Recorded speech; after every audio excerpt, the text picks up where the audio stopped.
Hello guys, আজকে আমরা মাধ্যমিক টেস্ট পেপারে যে ম্যাথের সাবজেক্ট ম্যাথ আছে তার শর্ট কোয়েশ্চেন সলভ নিয়ে চলে এসেছি। কোন টেস্ট পেপারটা? যে টেস্ট পেপারটা প্রত্যেক মাধ্যমিকের ছাত্রছাত্রীদের স্কুল থেকে ফ্রি অফ কস্ট দেওয়া হয়েছে, সেই টেস্ট পেপার সলভ নিয়ে চলে এসেছি। কারণ যেটা স্কুল থেকে দেওয়া হয়েছে ওই টেস্ট পেপারটা সবচেয়ে তোমাদের জন্য পরীক্ষার জন্য মানে ইম্পর্টেন্ট। ওই টেস্ট পেপারটা আগে সলভ করবে, তারপর যদি সময় থাকে, যদি মনে করো তোমরা অন্য টেস্ট পেপার করতে পারো, কিন্তু প্রথমে এই টেস্ট পেপারটাকে প্রাধান্য দেবে যেটা তোমাদের স্কুল থেকে দিয়েছে। তো আমরা আগের ভিডিওগুলোতে যাদবপুর বিদ্যাপীঠ হাই স্কুলের যে ম্যাথের যে শর্ট কোশ্চেনগুলো ছিল সেগুলো করেছি। এখন আমরা এই ভিডিওতে পরের স্কুলে চলে এসেছি, ঘোড়ানাচ হাই স্কুল। এখানে একে থেকে যে অঙ্কটা করবো সেই অঙ্কটাতে কি বলেছে দেখো। বলেছে ax square plus bx plus c equal 0 হলে a নট ইকুয়াল টু 0, মানে এর মান তুমি কখনো 0 বসাতে পারবে না। সমীকরণে b দুই বাস্তব ও অসমান হলে b স্কয়ার মাইনাস 4ac এর মান কত হবে? a greater than 0, b equal 0, c less than 0, না d কোনটাই নয়। দেখো এই কোশ্চেনটাকে রিপিট কোশ্চেন, আমরা আগের ভিডিওতে যাদবপুর বিদ্যাপীঠে 1 এর 2 এর জায়গায় এই কোশ্চেন সেম ছিল। তোমাদের টেস্টটা তাহলে এখনো দেখে নাও, তাহলে সেম অঙ্ক ছিল। তো ওখানে আমরা ওই ভিডিওতে কিন্তু আমরা বুঝিয়েছি, পার্ট 1 এও বুঝিয়েছি, পার্ট 2 তেও বুঝিয়েছি, একটু ফল্ট থাকার কারণে। কিন্তু চলো আমরা এখানেও একবার যেহেতু বোঝানোর একটা পেয়ে গেছি জিনিস, সেজন্য অঙ্কটা আমি আরেকবার রিপিট হয়েছে যখন আমি আরেকবার বুঝিয়ে দিচ্ছি, যারা নিউ অডিয়েন্স তারা বুঝে যাবে, আর যারা পুরাতন অডিয়েন্স তারা কিন্তু দুই অঙ্ক থেকে ভিডিওটা স্টার্ট করতে পারে।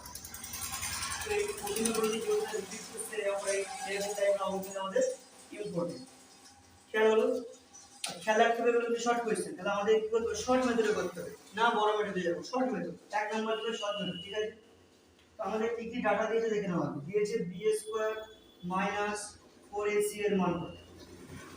এর মান কত আছে দেখো। আমাকে কি বলেছে? সমীকরণ নয় বাস্তব ও অসম। দেখো বাস্তব সংখ্যা কাকে বলে? দেখো আমি বলে স্ক্রিনে দিয়ে দিলাম, দেখে নাও কাকে বলে।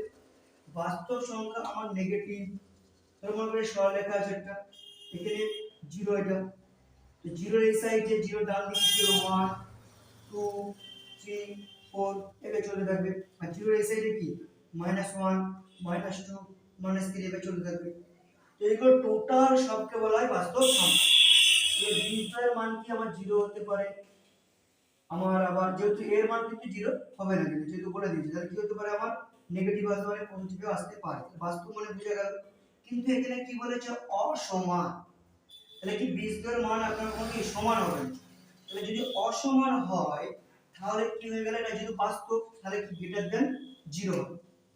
কারণ গ্রেটার দ্যান 0 হলেই তবে কিন্তু সেটা বাস্তব সংখ্যার মধ্যে আসবে। আর যদি যদি বাস্তব সংখ্যার মধ্যে আসবে এবং অসমান, এই কন্ডিশনটাও তোমার শর্তটা পূরণ করবে। যদি কেবল তোমার বাস্তব হতো আর সমান বলতো তাহলে কিন্তু এই অপশনটা হতো। আবার যদি বলতো অবাস্তব অসমান তাহলে কিন্তু সি পার্টটা হতো। ঠিক আছে, ক্লিয়ার? তাহলে বাস্তব আর অসমান যখনই বলবে তখনই এই মানটা কি হবে? আমার এই একের দাগের অপশনটা হবে যে গ্রেটার দ্যান 0। ভালো করে ক্লিয়ার হয়ে যা।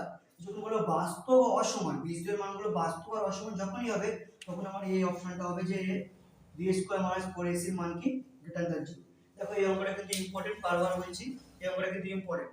যদি বুঝতে না পারো ভিডিওটা একটু রিমাইন্ড করো, যে আরেকবার দেখে নাও, যে বুঝতে পেরে আসলে বুঝতে পারো। চলো আমরা নেক্সট অঙ্কের দিকে মুভ করি, অর্থাৎ একের থেকে দুইয়ের অঙ্কের দিকে মুভ করি। এবার চলো একের দুইয়ের দিকের অঙ্কটা দেখে নাও। এবার একের দুইয়ের দিকের অঙ্কটা কিন্তু একটা সরল সূত্রের অঙ্ক, সরল সূত্র থেকে শর্ট কোশ্চেন দিয়েছে এবং এরকম অঙ্কগুলো তোমার কিন্তু এই একের দিকের অঙ্কে কিন্তু আসবে। ঠিক আছে, তো অঙ্কগুলো একটু ভালো করে বুঝলে কিন্তু করা যায়। এর একটাই সূত্র লাগে, I সমান PRT/100, আমরা সবাই জানি সরল সূত্রের সূত্র। এখানে কি বলেছে কোশ্চেনটা একটু খেয়াল করো। x% বার্ষিক সরল সুদের হারে কোনো মূলধনের x বছরের সুদ x টাকা হলে মূলধনের পরিমাণ কত? আগে তোমার কি কি ডাটা দিয়েছে তুমি খেয়াল করো না, আর কি চেয়েছে দেখো। তোমার কি চেয়েছে? প্রথমে x বছর সরল সুদ বলে দিয়েছে, তার মানে আর কত এখানে x%, এটা তোমাকে বলে দিয়েছে। কোনো মূলধন x বছরে, তাহলে এখানে তোমার t কত? t হচ্ছে তোমার x বছর। সুদ কত বলে দিয়েছে? x টাকা হলে, তাহলে সুদ কত বলে দিয়েছে তোমাকে? যদি x টাকা হয় তাহলে মূলধনের পরিমাণ, তাহলে তোমাকে p বার করতে বলেছে। ক্লিয়ার হলো? তাহলে আমরা কি জানি? আমরা সূত্র যেটা জানি সেটাকে লিখি। আমরা কি সূত্র জানি? I সমান PRT/100। ক্লিয়ার? সবাই জানি না, এখানে মুখস্থ করবো। এখান থেকে লিখতে পারি P সমান 100I/RT ইকুয়াল লিখলাম। এটা ইকুয়াল লিখলাম, এটা ভালো করে বোঝো। আমাদের এখানে লক্ষণীয় বিষয় কি? পি বার করতে বলেছে, তো এখানে সেটা করেছি কি 100 আর কোনাকুনি গুণ করে দিচ্ছি। পি আর টি এখানে থাকলে তাহলে আর টিটা যদি গুণ সম্পর্ক আছে, আর টিটা তাহলে এদিক চলে আসলে কি ভাগ হয়ে যাবে, পি একলা পড়ে থাকবে। পিকে কেন রাখলাম, কারণ আমাকে কোয়েশ্চেনে বলেছে মূলধনের পরিমাণটা বার করে দিন, তাই পিটা ওই দিকে রেখে এটার মানগুলো বসাবো। 100 গুণ আই কত আমার দেখো এক্স, আই কত এক্স বলে দিয়েছে, আর কত এক্স, টি কত এক্স, এক্স এক্স ক্লিয়ার হলো। এবার দেখো তোমার এক্স আর এক্স দিব্যি কেটে যাবে, সুতরাং পি সমান কত হলো 100 by x, 100 by x, p সমান কত হলো, মূলধন সমান কত হলো 100 বাই এক্স। এটা কোন অপশনটা ঠিক হচ্ছে দেখো, এই দেখো সি এর অপশনটা মিলে গেল। তাহলে উত্তর কোনটা, উত্তর কোনটা হলো সি। চলো অঙ্কটা টুকে নাও, যারা বোঝেনি তাদের জন্য আরেকবার বলছি, বোঝাচ্ছি, আর যারা বুঝতে পারবে তারা প্লিজ চ্যানেলটা সাবস্ক্রাইব করো, ভিডিওটা শেয়ার করো বন্ধুদের কাছে এবং ভিডিওটা লাইক করো। একটাই অনুরোধ যে চ্যানেলটা সাবস্ক্রাইব করো, বন্ধুদের কাছে শেয়ার করো, ঠিক আছে? বিশেষ করে তোমাদের যারা মেয়ে বন্ধু আছে তাদেরকে বিশেষ করে শেয়ার করো, তাদের অঙ্কগুলো অনেক হেল্পফুল হবে বলে আমি মনে করি। চলো যারা বুঝলেন তাদের আরেকবার বোঝাচ্ছি, তারা যদি তারপরেও বুঝে যাও তারপরে ভিডিও লাইক করে দিও আর চ্যানেলটা সাবস্ক্রাইব করে থাকো। এরকম ভিডিও প্রতিটা স্কুলের মাধ্যমিকে ফেব্রুয়ারি 15 তারিখ মতো করাবো, ঠিক আছে? ক্লিয়ার? তো কি বলছে, x% বার্ষিক সরল সুদের হারে কোনো মূলধনের x বছর সুদ x টাকা হলে মূলধনের পরিমাণ কত। এখানে দিব্যি বুঝতে পারছি সরল সুদের অঙ্ক, আর আমাকে এখানে পি বার করতে বলেছে। তো সরল সুদে একটা সূত্র ভালোভাবে জানি, i সমান পি আর টি বাই 100। তো এখানে x% বার্ষিক সরল সুদের হার বলেছে, আর বলে দিয়েছে আর মানে x%, কোন মূলধন x বছরে, টি বলতেছে x বছর, সুদ টাকা, সুদ i সমান বলতেছে x টাকা, তাহলে মূলধন p বার করতে বলেছে, p তাহলে কোশ্চেন মার্ক। তো এখান থেকে আমরা জানি যে সূত্রটা লিখেছি, দেখো লিখেছি, এবার কোনাকুনি গুণ করেছি, পিটা এদিক চলে আসছে, আর টি এদিক চলে আসছে, i সমান 100 i হয়ে গেছে। এবার এখানে যে আর টি আছে, পি এর সঙ্গে গুণ সম্পর্ক আছে, তাহলে এই সমান এর পর আসলে ভাগে হবে, ভাগ হয়ে গেছে। সিম্পল 100 100 i এর মান x, i এর মান x বসিয়েছি, r এর মান দেখো x, r এর মান x বসিয়েছি, t এর মান x, t এর মান x, তাহলে একটা x উপর নিচে কাটা হয়ে গেল, তো 100 আর x পড়ে এলো, তাহলে p কত 100 বাই x, অর্থাৎ c এর থাকার অঙ্কটা। আশা করি অঙ্কটা বুঝতে পেরেছি, যারা এখনো বুঝেনি, যদি তারা বুঝে থাকো তাহলে প্লিজ চ্যানেলটা সাবস্ক্রাইব করো, পাশে থাকো। আমার ফ্রি অফ কোর্স ইউটিউবে পার্ট পার্ট করে অঙ্কের সমস্ত টেস্ট পেপারটা সলভ করাবো উইদিন 15 ডেজ, মানে 15 তারিখ, ফেব্রুয়ারি মাসে 15 তারিখের মধ্যে শেষ হয়ে যাবে। কিন্তু সেরকম সাপোর্ট আর ভালোবাসা চাই যাতে আমরা করতে পারি। তোমাদের জন্য ফ্রি অফ কস্ট ভিডিও বানাচ্ছি, তোমাদের কিছু সাপোর্ট চাই আমরা, ওকে? ক্লিয়ার? চলো এবার আমার 3 দাগ অর্থাৎ নেক্সট অঙ্ক মানে কি 3 দাগ অঙ্কে আমরা মুভ করে যাই। চলো এবার আমরা একে 3 দাগের অঙ্কটা দেখে নিই।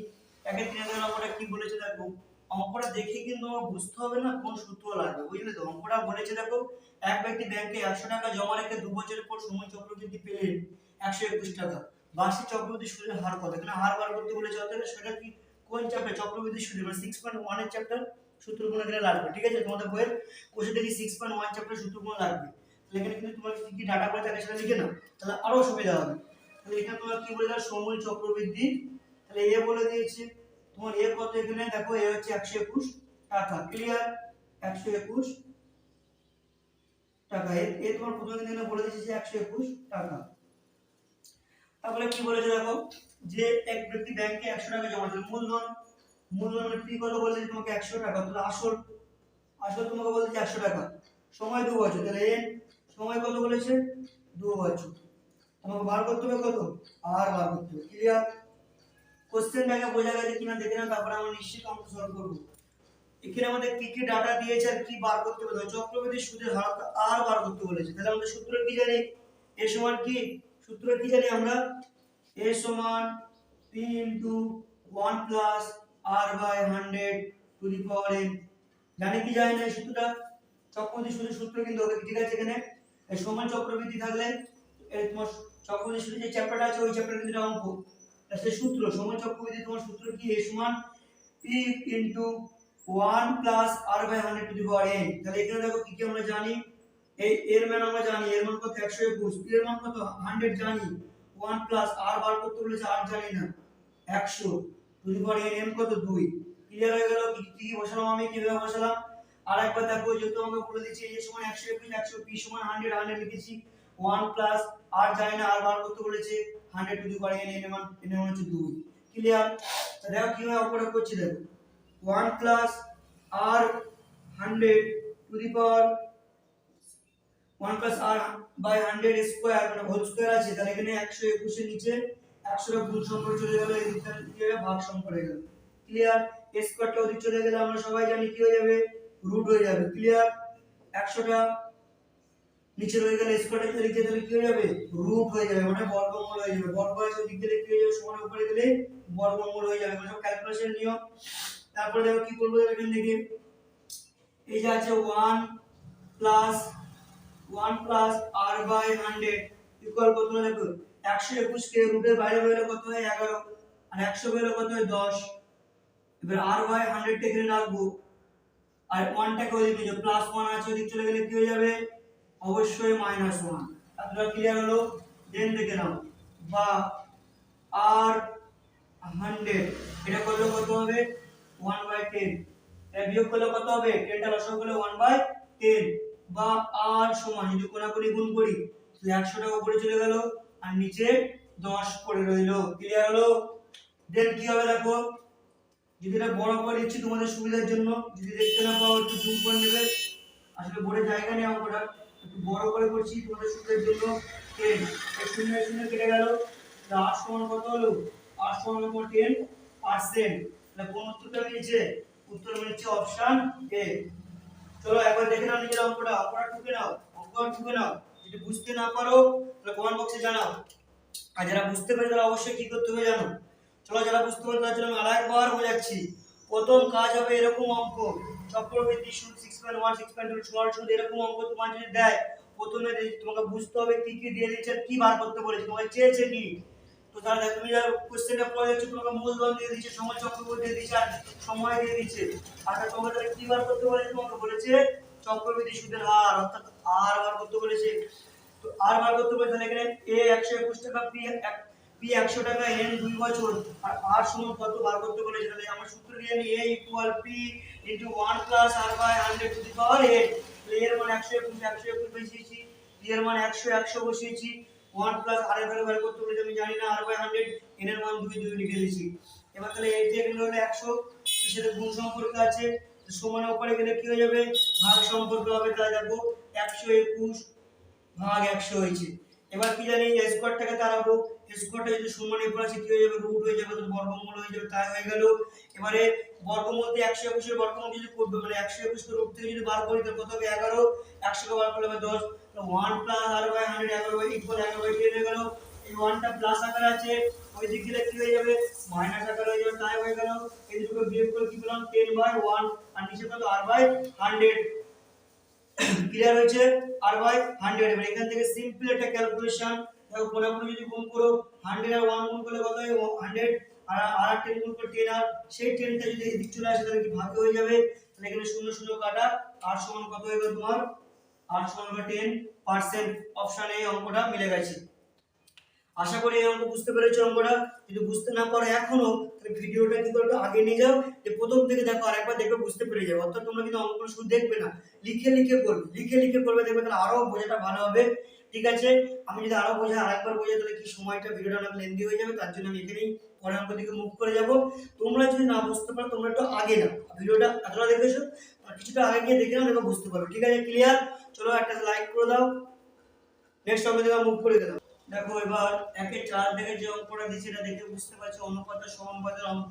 ঠিক আছে, এই অঙ্কটা কি তোমাকে বলে 2a = 3b = 4c করে a অনুপাত b অনুপাত c অনুপাত কত হবে সেটা বার করো। ঠিক আছে, চারটা অপশন দিয়ে দিয়েছি তোমাকে, এর মধ্যে কোনটা বার করতে বলেছে। দেখো এই অঙ্কটা আমি তোমাকে একদম শর্টে শেখাবো, শর্ট মেথডে। ঠিক আছে, এটা কিছু ধরতে হবে না তোমাকে, তোমরা হয়তো অন্য কোন স্যারের কাছে যখন পড়েছিলে তখন এখান থেকে এটা ইকুয়াল কে ধরেছিলে, এখান থেকে a এর ভ্যালু, b এর ভ্যালু, c এর ভ্যালু বার করে এটা লেন্দি প্রসেস করেছিল। কিন্তু এখান থেকে দেখো তোমাকে আমি শর্ট নিয়ম শেখাচ্ছি। তোমার সংখ্যা কি কি দিয়েছে দেখো, 2 3 4, ব্যাস দেখে নিয়েছো। 2 3 আর 4 এর ফার্স্ট কাজ ছিল লসাগু বার করা। 2 এর কে 2 3, 2 দুগুণে 4, তাহলে কি হলো 2 গুণ 1 গুণ 3 গুণ 2, 3 গুণ 6, 6 গুণ কত হলো 12। তোমাদের এই লসাগু কত হলো 12। তো তোমার কাজ হবে প্রতিটার নিচে 12 বসিয়ে দেবো, 2 এ বাই 12, ক্লিয়ার হলো। আবার 3b বাই কত 12, 4c বাই 12। তোমার কাজ হবে যে প্রত্যেকটার নিচে 12 বসিয়ে দেবো, 12 বসিয়ে। এবারে মনে একটা কোশ্চেন হবে যে 12ই কেন বসাবো, অন্য কোনো সংখ্যা বসাবো না, কারণ এদের লসাগু কত 12, তাই আমরা কি করব প্রতিটার নিচে 12 বসাবো। লসাগুটা কি করে পেলাম, যে সংখ্যাগুলো দেবে সিম্পল তার কি করবো লসাগুটা বার করবো। ওকে, এবার সিম্পল কাটাকুটি করবো। দেখো 6 দুগুণে 12, 3 4 12, 4 3 12, তাহলে কি আছে a by 6 b by 4 c 3। তাহলে आंसर হয়ে গেছে। দেখো a অনুপাত b অনুপাত c অনুপাত সমান 6 4 আর 3 তুমি দিব্যে লিখতে পারবে। চলো বোঝা গেছে আশা করি। কোন উত্তরটা দিয়েছে দেখো এখানে 6 4 3 ডি এর অঙ্কটা মিলে যাচ্ছে। চলো তোমরা অঙ্কটা ঢুকে নাও। চলো অঙ্কটা ঢুকে নাও। চলো যারা অঙ্কটা বুঝতে পারোনি চলো তো তাদের জন্য আমি আরেকবার বোঝাচ্ছি। চারের যে অঙ্কটা আমাদের দিয়েছে এটা অনুপাত আর সমানুপাতের একটা অঙ্ক, ক্লিয়ার? তো 2a = 3b = 4c যে লিখেছি। তো আমরা কিন্তু এখানে কে ধরে করব না, কে ধরে করা যাবে অবশ্যই সেই অঙ্কটা হবে, কিন্তু ওটা কি অনেক লেন্থি প্রসেস। কিন্তু এর মান কত, এটা আমি যদি অঙ্কটা করতে পারি পরীক্ষায় মান দেবো কত, 1 নাম্বার দেবে না। তো যত তাড়াতাড়ি করব তত আমি বড় অঙ্কগুলো টাইম নিয়ে ভালোভাবে করতে পারবো। আমাকে শর্ট মেথড শিখতে হবে। যেই সংখ্যাগুলো দিয়েছি সেগুলোকে লক্ষ্য করব। 2 3 4 দিয়েছে, যাই দিক আমি তার আগে লসাগু বার করব। লসাগু কত হলো 12। তাহলে আমি প্রতিটার জিনিসের নিচে 12 দিয়ে ভাগ করে দেবো। সিম্পল 12 দিয়ে ভাগ করে যেটা কেটেছি, তাহলে কাটার পর যেটা এসেছে সেটাকে অনুপাতের অঙ্ক। তাহলে আশা করি বোঝা গেছে। যদি ভিডিওটি ভালো লেগে থাকে অবশ্যই আমাদের ক্লাসগুলো যদি ভালো লেগে থাকে তোমাদের, তাহলে আমাদের চ্যানেল অবশ্যই সাবস্ক্রাইব করো আর পাশে থাকা বেল আইকনটা ক্লিক করে অল করে যাতে আমরা যখনই ভিডিও আপলোড করব তাতে তোমরা নোটিফিকেশন সবার আগে পাবে। যাতে করে কোনো ক্লাস টেস্ট করে কোনো কিছু না মিস না হয়। আমাদের কিন্তু টার্গেট ফেব্রুয়ারি 15 তারিখের মধ্যে শেষ কথা। তোমরা একটা টার্গেট নাও যে আমরা শেয়ার করব এগুলো, ঠিক আছে? তোমার ফ্রেন্ডরাও উপকার পায়। ক্লিয়ার? চলো আমরা নেক্সট অঙ্কের দিকে মুভ করি। এবার দেখো 1-5 এর দাগে যে অঙ্কটা দিয়ে রাখলাম ঘনকের অঙ্ক দিয়েছে। আমরা গত স্কুলের যে যাদবপুর বিদ্যাপীঠের স্কুলটা দেখেছিলাম সেখানেও কিন্তু এটা ঘনকের অঙ্ক আমাদের ছিল। দেখো এখানেও ঘনকের অঙ্ক দিয়েছে। সেই আগের ভিডিওতে আমি বলেছিলাম যে ঘনকের অঙ্কগুলো করতে গেলে তোমার কিন্তু ঘনকের আগে সূত্রগুলো জানা আছে। তুমি যদি সূত্রগুলো জেনে যাও তো ঘনকের যে কোনো অঙ্ক তুমি কিন্তু ইজিলি পেরে যাবে, ঠিক আছে? তো আগে সূত্রগুলো তোমরা মুখস্থ করবে। বইয়ে যে সূত্রগুলো দেওয়া আছে ঘনক চ্যাপ্টার, আগে সেই সূত্রগুলো মুখস্থ করবে। দেন কিন্তু তোমাদের ভাই অঙ্কগুলো তোমাদের অঙ্কই মনে হবে না, ছোট একটা ক্যালকুলেশন করবে, দেখো অঙ্ক আনসার তুমি জেনে যাচ্ছ, ঠিক আছে? যারা আমার নিউ অডিয়েন্স তারা কি করবে, আগে পার্টগুলো কিন্তু অবশ্যই দেখে নেবে, তাহলে কি তোমাদের অঙ্কটা বুঝতে আরো সুবিধা হবে এবং অঙ্কে তোমাদের আরো ভালো এক্সাম দিতে পারবে। চলো এই অঙ্কটা আমরা দেখে নিই। এই অঙ্কটাতে কি বলেছে দেখো, ঘনকের পার্শ্বতল বলেছে না, পার্শ্বতল। আর এদিকে ঘনকের পার্শ্বতলের সূত্র কি জানি আমরা, বলো যারা জানো কমেন্ট বক্সে কমেন্ট করো। পার্শ্বতলের ক্ষেত্রফলের সূত্র সমান কত হবে, ঘনকের 4a²। এটা হচ্ছে কি আমার ঘনকের পার্শ্বতলের ক্ষেত্রফলের সূত্র। ক্লিয়ার হলো? এটা হচ্ছে তোমার সূত্র। যদি না জেনে থাকো তাহলে আগে মুখস্থ করে নাও। তা তোমার পার্শ্বতল 256 বলতে যেটা তুমি এটা সমানটা বলতে পারো। অর্থাৎ প্রশ্ন অনুসারে কি বলতে পারো তুমি, প্রশ্ন অনুসারে শর্ট কোশ্চেন বলে আমি অল্প লিখবো, ঠিক আছে? আমি ক্যালকুলেশনটা দেখিয়ে দিচ্ছি তোমাদেরকে, যেটা ইম্পর্টেন্ট তোমাদের জন্য। 4a² সমান 256 লিখতে পারো, কারণ এটাও পাশে করে লিখতে পারো ওটাও। বা a² সমান 256 কে 4 দিয়ে ভাগ করবে, 4 গুণ আছে নিচে ভাগ হবে, সিম্পল কাটাকুটি হবে, দেখো 64 হয়ে গেল। তাহলে আমার কি হলো, a² সমান 64। তাহলে a সমান কত, 8। a সমান আমার 8 না। এবার বলো কি করে a সমান 8, আরে a²টা 64 ওই সাইডে বর্গমূলে গেল, 64 বর্গমূল থেকে 64 থেকে বাইরে গেলে কত বেরোবে, 8 8 64 8 বেরোবে। তুমি এখানে ঘনকের বাহুতে করবে 8 পেয়ে গেলে। কি বলেছে তোমার ঘনকের আয়তন, এখানে কিন্তু বিষয়টা আবার একটা সূত্র জানতে হবে, ঘনকের আয়তনের সূত্র। তাহলে ঘনকের আয়তনের সূত্র তোমাকে জানতে হবে। দেখো আমি এখানটাই করছি, ঘনকের আয়তন সূত্র কি বলো, যারা যারা কমেন্ট বক্সে কমেন্ট করো। ঘনকের আয়তনের সূত্র হচ্ছে a কিউব ঘন একক। ক্লিয়ার? এর মান কত 8, 8 কিউব। 8 কিউব মানে কি 3টে 8 পরপর গুণ, তাই না? 8 কিউব মানে কি 3টে 8 পরপর আমার গুণ হবে। আর 3টে 8 গুণ করলে কত হয় জানো, আর 64 আর হলো 512। তোমার आंसर কত হলো 512 ঘন মিটার।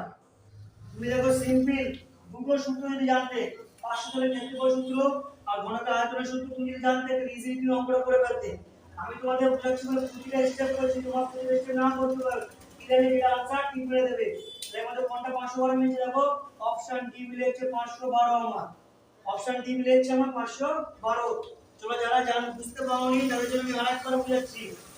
আমার কোশ্চেনে বারবার বলেছে ঘনকের পার্শ্বতলের ক্ষেত্রফল 56 বর্গমিটার। তাহলে ঘনকটির আয়তন কত হবে, যে পার্শ্বতলের ক্ষেত্রফল 4a², তাহলে প্রশ্ন অনুসারে কি 4a স্কয়ার সমান 256। তারপর সিম্পল ছোট একটা ক্যালকুলেশন, ছোট একটা অপারেশন করি, মানে 4টা এদিকে নিয়ে চলে এসেছি, কেটেছি 64 থাকছে। a স্কয়ারটাকে এদিকে নিয়ে গেলে এটা স্কয়ারটা দিয়ে চলে বর্গমূল হয়ে যাবে। আর 64 রুটের বাইরে গেলে কত, 8 বের মধ্যে a সমান 8। ক্লিয়ার হলো? ঘনকটির আয়তন কত, a কিউব। তাহলে a কিউব এর মান কত 8। তাহলে 8 কিউব লিখে দিচ্ছি, 8 কে 3 বার গুণ করলে কত হয়, 8 কে 8 আর 64 আর 64 গুণ করলে হয় 512। এখন 512 आंसर। ভিডিওটা বুঝতে পেরেছো? অঙ্কটা ক্লিয়ার? ক্লিয়ার হলে একটা ভিডিওটা লাইক করে দাও, শেয়ার করে দাও প্লিজ। আর চ্যানেলটা সাবস্ক্রাইব করে আমাদের পাশে থাকো। এরকম করে প্রতিটা তোমাদের স্কুল পার্ট পার্ট করে সহজভাবে ধীরে ধীরে বোঝানো হবে। সো তোমার চ্যানেলটা সাবস্ক্রাইব করে আমাদের মোটিভেট করো, যাতে আমরা ভিডিও বানাতে ভালো লাগে। ঠিক আছে? ক্লিয়ার? আমরা আর কিছু চাই না, যাতে ভিডিওটা বানাতে আমাদেরকে ভালো লাগে। অবশ্যই তোমাদের ভালোবাসা পেলে আমরা কিন্তু আরো সাবজেক্ট আনবো। এটা কিন্তু বুঝে না, আমাদের ভালোবাসা পেলে আরো সাবজেক্ট আনবো, শুধু ম্যাথ নয়। এবং এমনকি এক্সামটা যারা হয়ে গেল, যারা নতুন 10 দেখছো, যারা নতুন 9 দেখছো, হয়তো বা কোনো 8 দেখছো, কোনো কিউরিওসিটি হয় টেস্ট অঙ্কগুলো কেমন হয় দেখি, তাদেরকেও জানিয়ে রাখি যে আমরা আস্তে আস্তে ক্লাস 10 তোমাদের দাদা দিদির পরীক্ষাটা আছে, আগে ওদের টেস্ট পেপারটা সলভ করি। ওদেরটা হয়ে গেলে তোমাদেরও ধারাবাহিক কোনো অঙ্ক আসবে, 9 এর অঙ্ক আসবে, বই ধরে ধরে বসে থেকে আসবে, ক্লাস 6 এর আসবে, ক্লাস 8 এর, মানে একদম 5 to 10 প্রতিটা অঙ্ক আসবে এবং প্রতিটা কনসেপ্ট ক্লিয়ার করে, থিওরি পার্ট ক্লিয়ার করে তারপরে যদি আমরা অনুসরণ করাবো, দেখবে তোমরা নিজের অঙ্কটা শিখবে এবং নিজের অঙ্ক করার ক্ষমতা তৈরি হবে।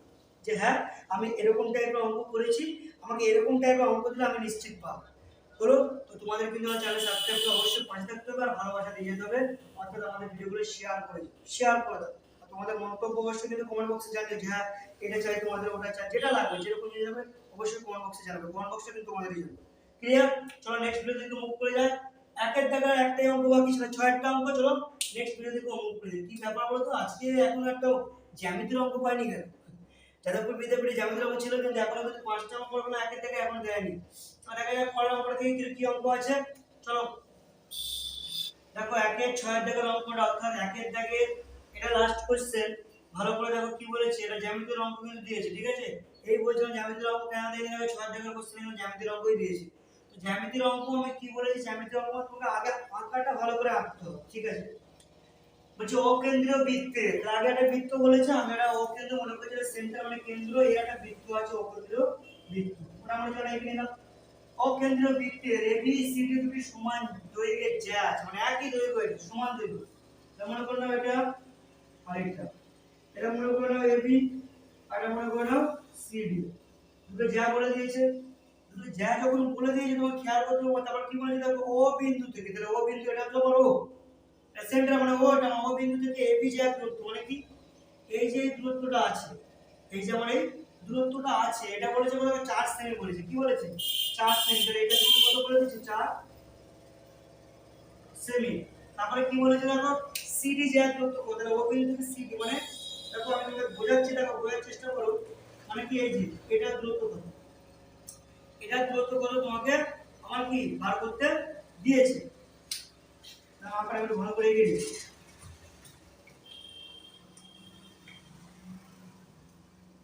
ভালো করে এবার বুঝো, কোশ্চেন ক্লিয়ার। এবি এটা বলেছে, সিডি এটা করো। দেখো একটা বৃত্তে তার দৈর্ঘ্যের সমান আছে, এবিও সমান সিডি সমান, এটা সমান সিডি সমান।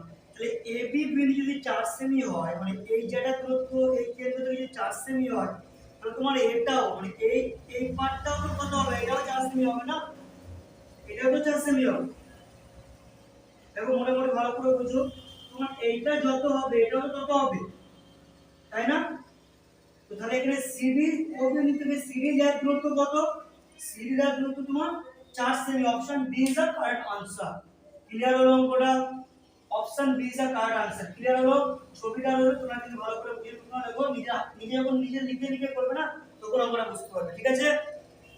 চলো পার্ট 1 এর এই স্কুলের গণাস হাই স্কুলের পার্ট 1 এর যে অঙ্কগুলো করেছে সেটা 1 থেকে 6 আছে। পার্ট 2 তে আমরা শূন্যস্থানগুলো অর্থাৎ 2 এর দাগের অঙ্কগুলো আর সত্য মিথ্যা আছে যেটা 3 থেকে, সেগুলো নিয়ে আলোচনা করব, সেগুলো করব। এবং সেই ভিডিওটা খুবই তাড়াতাড়ি আসবে।